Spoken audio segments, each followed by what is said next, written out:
Halo, Assalamualaikum warahmatullahi wabarakatuh. Jumpa lagi dengan saya, Lafida Sparina, yang akan mempelajari video pembelajaran kimia. Nah, sebelum ke slide selanjutnya, kita akan membahas tentang daya hantar listrik.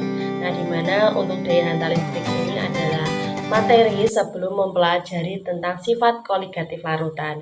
Di mana sifat koligatif larutan itu kita perlu membedakan terlebih dahulu antara larutan elektrolit dan larutan non-elektrolit. Nah, sebelum ke slide selanjutnya, jangan lupa untuk like and subscribe. Memasuki slide berikutnya, kita perlu mengetahui apa sih perbedaan antara larutan elektrolit dan larutan non-elektrolit.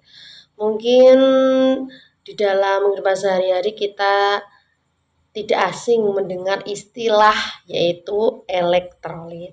Nah, apa itu larutan elektrolit dan non-elektrolit? Bisa dilihat di slide bahwa larutan elektrolit itu adalah larutan yang dapat menghantarkan arus listrik karena di dalam air itu terionisasi ya, terurai menjadi ion positif maupun ion negatif, kation maupun anion. Sementara untuk yang larutan non-elektrolit yaitu larutan yang tidak dapat menghantar arus listrik karena apa? Karena di dalam air tersebut tidak dapat terionisasi sehingga tidak menimbulkan ion positif maupun ion yang negatif.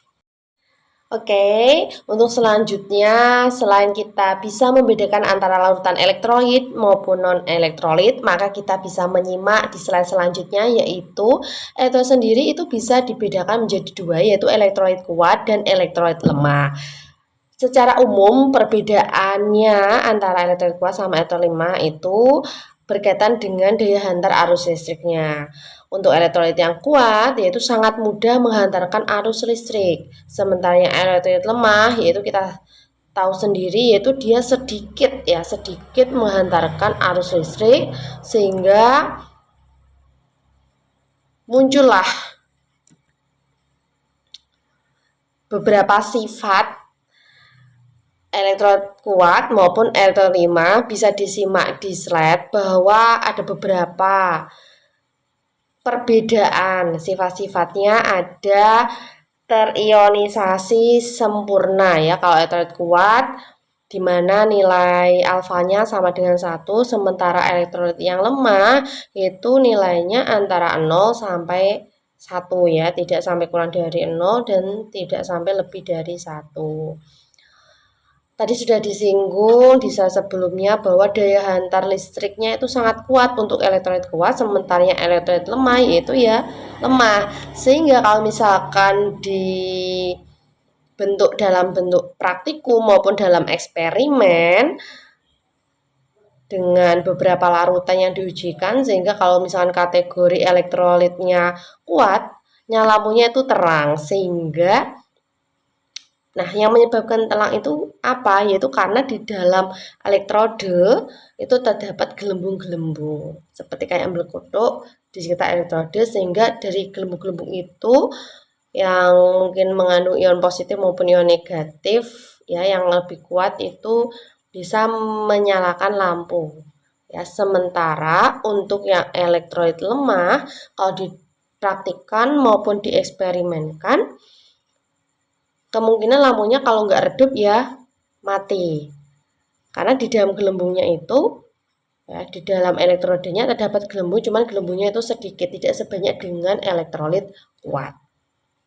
Untuk contoh-contoh elektrolit dari segi bahan-bahan yang ada di industri maupun bahan-bahan yang ada di lab maupun secara kimia, ya di luar kehidupan sehari-hari, terdapat perbedaan ya, baik itu elektrolit kuat maupun elektrolit yang lemah.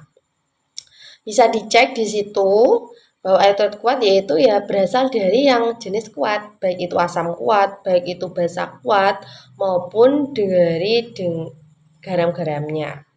Asam kuat kita tahu sendiri ada HCl, asam klorida, asam bromida, asam iodida, asam nitrat, asam sulfat maupun asam perklorat HClO4. Ya, itu kita tahu bahwa semua itu adalah golongan dari asam kuat dan jumlah dari asam kuat itu lebih sedikit ya. Seperti itu. Kemudian basa kuat dari alkali 1A, alkali tanah 2A kecuali Be dan Mg. Jadi semua itu ya tadi sudah disebutkan dari golongan 1A maupun 2A itu termasuknya basa kuat. Sementara yang ketiga yaitu dari jenis garam. Kita tahu bahwa garam itu kan kumpulan dari asam dan basa. Jadi ya asamnya apa, basanya apa, kemudian dijatuhkan.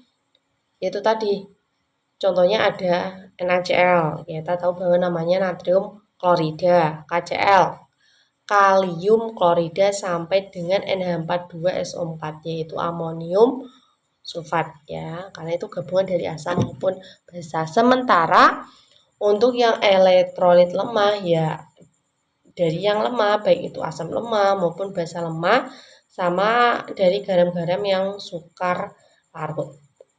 Contohnya berarti bisa disimak, kalau asam lemah ya berarti contohnya ada yang di luar dari basa kuat. Biasanya contoh yang asam lemah itu lebih banyak dibandingkan yang asam kuat. Untuk contohnya yang sering yaitu asam asetat, asam sianida, asam sulfida sampai H2C2O4 yaitu asam oksalat ya. Bisa di situ bisa disimak. Biasanya itu yang ada nilai Ka ya yaitu tetapan asamnya. Sementara yang basa lemah juga sama, yaitu contoh-contoh di luar dari basa kuat. Contoh yang secara umum ya amonium hidroksida, kemudian amonia sampai di situ ada FeOH 3 kali atau besi 3 hidroksida. Biasanya itu ada nilai Kb atau tetapan basanya. Seperti itu. Setelah kita tadi mengetahui contoh dari elektrolit baik kuat maupun lemah, sekarang kita langsung ke contoh non-elektrolit. Non-elektrolit itu kalau misalkan dilarutkan ke dalam air, dia tidak membentuk ion ya, karena bentuknya molekul. Jadi dia tidak dapat menghantarkan arus listrik. Karena di situ kan tidak muncul gelembung-gelembung. Untuk contohnya di situ ada glukosa, ada urea, sukrosa atau gula yang biasanya itu dari cabang karbohidrat ya yang berakhirannya sa, itu biasanya semua itu dari jenis non-elektrolit. Tambahan glikol, kemudian ada gliserol, etanol maupun alkohol. Jadi semua itu adalah beberapa contoh non-elektrolit. Jadi contoh non-elektrolit ya jumlahnya sangat sedikit kalau misalkan dibandingkan yang dari jenis elektrolit. Untuk mencapai capaian maupun tujuan pembelajaran di dalam daya hantar listrik baik larutan elektrolit maupun elektrolit, di sini ada eksperimen maupun atau praktikumnya, yaitu dengan beberapa tujuan pembelajaran, yaitu dapat menjelaskan konsep elektrolit maupun non-elektrolit, bisa mengidentifikasi oh ini dari elektrolit kuat, lemah maupun non-elektrolit, dapat melakukan uji daya hantar, merangkainya nanti dan menyimpulkan jumlah ion dengan daya hantarnya. Selanjutnya beberapa alat maupun bahan yang bisa dirangkai, bisa disimak di situ. Ada batu baterai, kemudian kalau enggak 2 ya maupun 3, kemudian ada kabel, bola lampu yang sangat kecil, tidak usah terlalu besar. Nanti kalau misalkan terlalu besar otomatis tidak bisa menyalakan lampunya karena tidak sebanding dengan batu baterainya. Kemudian ada gelas air mineral, elektrode. Nah, elektrode ini ada dua kemungkinan, bisa menggunakan karbon yang bisa diambil dari batu baterai bekas yang besar maupun dengan paku ya. Mungkin yang lebih bagusnya karbon karena dia itu memiliki sifat inert, tidak mudah bereaksi dengan larutan yang akan diujikan. Ya, cuman di sini butuh effort untuk membukanya. Sementara paku itu langsung bisa kita beli, cuman dia takutnya mudah berinteraksi atau bereaksi dengan larutan yang diujikan. Jadi nanti kemungkinan dia akan berubah kalau misalkan ketemu larutan-larutan yang elektrolit. Kemudian ada solatif, yaitu untuk merekatkan kabel yang di ujung-ujungnya dengan batu baterainya. Kemudian gunting seperti biasa untuk memotong-motong kabel, memotong-motong solatifnya. Seperti itu. Untuk bahan-bahannya mungkin yang bahan-bahan yang mungkin kita bisa temui di dalam kehidupan sehari-hari, air sabun, ada air kapur, air cuka, air jeruk, larutan garam, dan larutan gula, dan air. Mungkin kalau misalkan bisa dimungkinkan, mungkin bisa ditambahkan dengan cairan-cairan atau larutan-larutan yang ada di lab kimia. Gitu. Oke, selanjutnya bisa disimak untuk rangkaian alatnya kurang lebih seperti ini. Ya, jadi ada 3 kabel yang dihubungkan ke lampu, elektrode, kemudian elektrode batu baterai, kemudian batu baterai dengan lampu ya. Jadi searah arusnya itu seri ya, seri. Nah, di mana kabel itu ya ujung-ujungnya diambil lilitannya saja, kemudian digubelkan ke dalam elektrode. Nah, untuk elektrode bebas tadi saya bilang bisa menggunakan karbon dari batu baterai bekas maupun dengan paku.